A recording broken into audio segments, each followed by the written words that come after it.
Assalamu alaikum. In today's lecture, we will discuss what is price stability and price instability.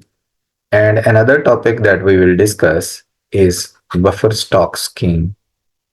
What is price stability? Price stability क्या होती है? अगर demand या supply में बड़ी change से भी प्राइस में बहुत कम चेंज आए या चेंज ना आए तो this is called price stability. If a greater change in demand or supply brings a little or no change in price, this is called price stability. On the other hand, when a little change in demand or supply brings a greater fluctuation in price, this is called price instability. अक्सर ऐसा होता है कि demand या supply में से बड़ी change से भी प्राइस स्टेबल रहती है। ये प्राइस में बहुत ही रेयर चेंज आती है। ये कब होता है?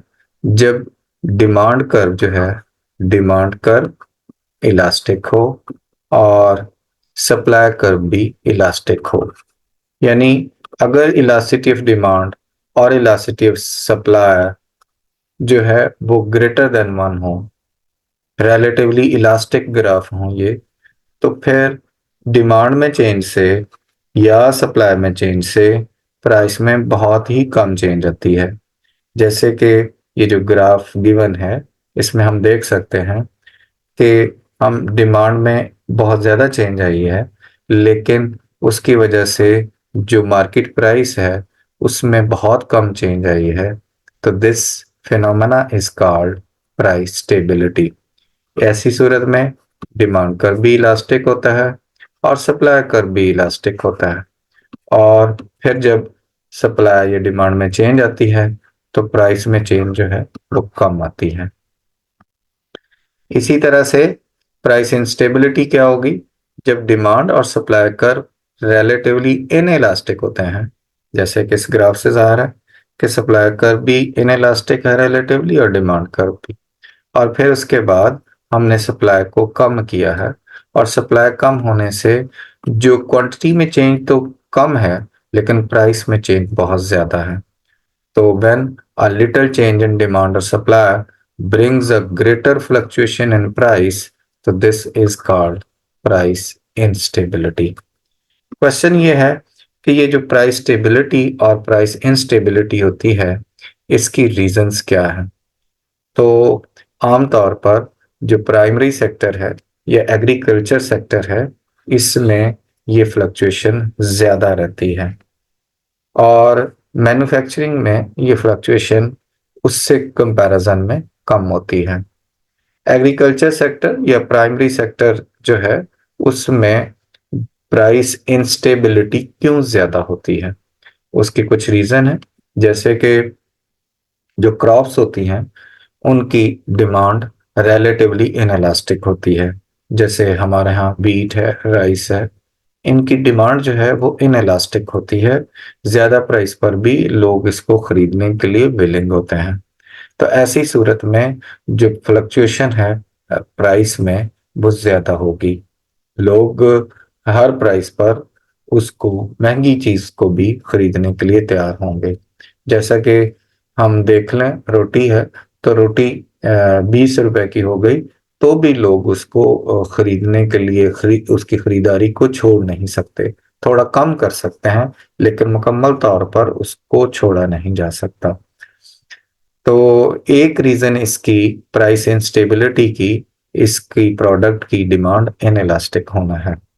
फिर चूंकि एग्रीकल्चर सेक्टर में जो वेदर कंडीशन है उसका बहुत रोल होता है सप्लाई में, तो वेदर कंडीशन के चेंज होने से जो क्रॉप है वो पहले से कम हो सकती है, ज़्यादा हो सकती है। अगर फेवरेबल हो तो क्रॉप जो है वो ज़्यादा हो सकती है, अनफेवरेबल हो तो क्रॉप जो है वो आपकी एक्सपेक्टेशन से बहुत कम हो सकती है। तो ऐसी सूरत में प्राइसेस में फ्लक्चुएशन रहती है। फिर इन इलास्टिक सप्लाई, चूंकि इसकी सप्लाई को जो एग्रीकल्चर सेक्टर है उसमें फौरी तौर पर आप नहीं बढ़ा सकते, उसको एक पीरियड लगता है उस चीज़ को तैयार होने में। तो इसलिए इन चीज़ों की सप्लाई भी रिलेटिवली इनएलास्टिक होती है, जिसकी वजह से आपका जो प्राइसेस हैं उसमें इंस्टेबिलिटी रहती है। Time lag in decision to produce and actual production, ये एक और सिचुएशन है। चूंकि एग्रीकल्चर सेक्टर में अगर आज आप फैसला कर रहे हैं कि आपने इस फसल को जो तैयार करना है, तो जो एक्चुअल सप्लाई है वो कुछ अरसे बाद आएगी। तो अब का जो फैसला है वो अब की प्राइस पर बेस करता है, लेकिन फ्यूचर में उसके साथ क्या होगा, तो वो एक गैप आ जाता है डिसीजन में और एक्चुअल प्रोडक्शन में, जिसकी वजह से प्राइसेस में फ्लक्चुएशन रहती है। और इन कमिंग लेक्चर हम इसमें देखेंगे एक और थ्योरम है जिसको कहते हैं कॉवेब थ्योरी, तो या कॉवेब थ्योरम। तो कॉवेब एक जो ये एक्सप्लेन करता है कि इस लैग की वजह से एक पीरियडिकल फ्लक्चुएशन रहती है प्राइसेस में। तो ये एक बेसिक बेसिक सी रीजंस हैं जो कि प्राइस इंस्टेबिलिटी जिनकी वजह से होती है। Next is the buffer stock scheme. Buffer stock scheme क्या होती है? यह गवर्नमेंट की एक पॉलिसी होती है एग्रीकल्चर सेक्टर में प्राइस स्टेबिलिटी लाने के लिए। ये स्कीम क्या है? ये स्कीम ये है कि जब चीज़ बल्क में होती है तो गवर्नमेंट उसको परचेज कर लेती है ताकि उसकी प्राइस जो है वो बहुत नीचे ना चली जाए, और जब वो शॉर्ट होती है तो मार्केट में वो प्राइस वापस ले आती है। जैसे कि अभी के गवर्नमेंट ने वीट की परचेज नहीं कर रही, तो उसकी वजह से आप देख रहे हैं कि प्राइस बहुत नीचे जा रही है। गवर्नमेंट जो वीट की प्राइस है वो बहुत मार्केट में नीचे चली गई है। तो ऐसी सूरत में एक फ्लक्चुएशन आ गई प्राइस में, और प्राइस जो है वो स्टेबल नहीं रहती। तो आमतौर पर गवर्नमेंट क्या करती है कि जब चीज़ बल्क में होती है, खास तौर पर जो बेसिक क्रॉप्स होती हैं उनको परचेज कर लेती है, और जब वो शॉर्ट कर जाती है मार्केट में तो उसको वापस मार्केट में ले आती है।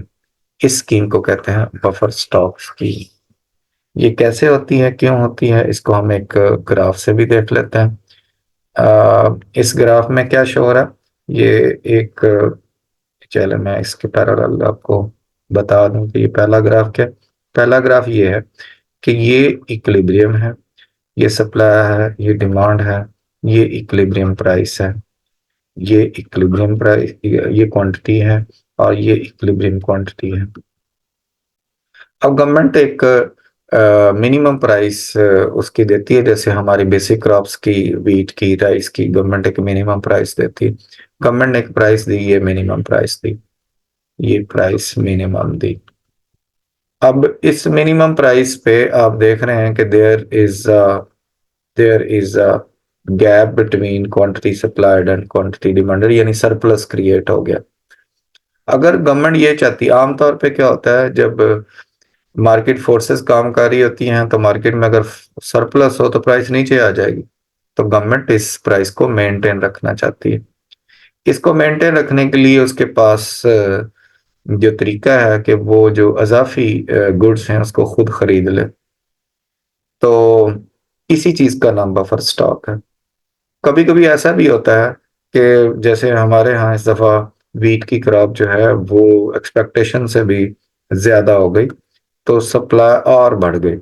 फेवरेबल कंडीशन की वजह से या due to other factor supply और बढ़ गई। ये सप्लाई चली गई S2 पे, तो ये गैप और बढ़ गया। अब गवर्नमेंट को, अगर ये इस ग्राफ में ये यहाँ से यहाँ तक गैप आ गया, चूंकि सप्लाई और बढ़ गई due to other reasons, favourable weather conditions और सम अदर रीजंस, तो ये गैप और बढ़ गया। अब गवर्नमेंट को क्या करना है? अगर गवर्नमेंट ये चाहती है कि प्राइस यहाँ पे ना चली जाए, यहाँ पे या यहाँ पे ना चली जाए, तो वो इस सरप्लस को खुद खरीद लेगी। ठीक है? और इसी जो सरप्लस गुड्स को खरीदने का नाम है, इस स्कीम का नाम है buffer stock scheme. Buffer stock scheme. ठीक है? और कब वो मार्केट में वापस लेके आएगी? जब वो चीज शॉर्ट कर जाएगी तो वो मार्केट में इस चीज को वापस लेके आएगी। ताकि उस वक्त भी ये होता है कि शॉर्ट होने की वजह से प्राइसेस बहुत ऊपर ना चले जाएं। इसके कुछ डिसएडवांटेज भी हैं बफर स्टॉक स्कीम के, जैसे कि इस पे गवर्नमेंट का एक्सपेंडिचर आता है। अभी भी गवर्नमेंट अपने एक्सपेंडिचर से बचने के लिए वो किसान की गंदम जो है वो परचेज नहीं कर रही। तो इसी तरह से ओवर प्रोडक्शन भी हो सकती है कि गवर्नमेंट ने एक मिनिमम प्राइस दी, तो वो प्राइस इक्विलिब्रियम से क्योंकि काफ़ी ज़्यादा होती है तो लोगों को एक इंसेंटिव मिलता है, तो जिसकी वजह से ओवर प्रोडक्शन हो सकती है। फिर है कि इस पे चूंकि आपने उसको स्टॉक करना है, स्टोर करना है, तो उस पे आपकी एडमिनिस्ट्रेटिव कॉस्ट आती है। तो ये एक गवर्नमेंट का जो बजट है उसमें एक बहुत अच्छा पोर्शन उस पे पैसों का लग जाता है। तो ये भी एक इसका डिसएडवांटेज में चीज आती है। तो आज के लिए बस इतना ही। इंशाल्लाह नेक्स्ट किसी वीडियो में किसी और टॉपिक के साथ मिलेंगे। जज़ाकल्लाह खैर।